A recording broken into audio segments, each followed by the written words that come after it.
మేమైతే రీసైక్లింగ్‌కి ప్లాస్టిక్ అయితే కలెక్ట్ చేయడం స్టార్ట్ చేసాము ఒక 6 మంత్స్ నుండి. యాక్చువల్‌గా మా సొసైటీలో అయితే కింద వాళ్ళు రీసైక్లింగ్‌కి ప్లాస్టిక్ అనేది కలెక్ట్ చేస్తారు. సో, మిల్క్ ప్యాకెట్ దగ్గర నుంచి each and every plastic things అయితే ఈవెన్ బుక్స్ కూడా మేము రీసైక్లింగ్‌కి అయితే కలెక్ట్ చేస్తాము.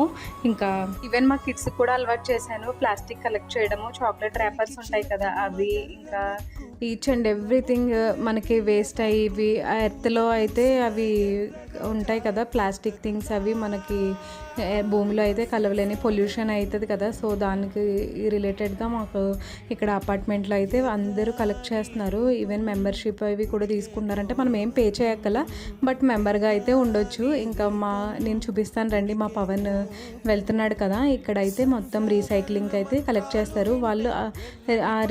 ఆ ప్లాస్టిక్ అనేది రీసైక్లింగ్కి ఎలా యూజ్ చేస్తారంటే బ్రిక్స్ అలా అవన్నీ మేడ్ చేస్తారు.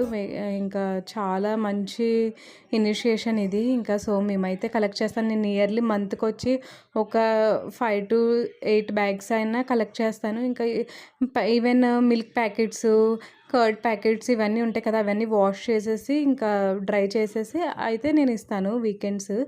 నాకే అనిపించింది అమ్మో ఇంత ప్లాస్టిక్ యూజ్ చేస్తున్నామా మనము రెగ్యులర్గా అని. ఇంకా అందరూ కలెక్ట్ చేస్తారు మా అపార్ట్మెంట్లో. And thank you so much Leela aunty for giving this opportunity.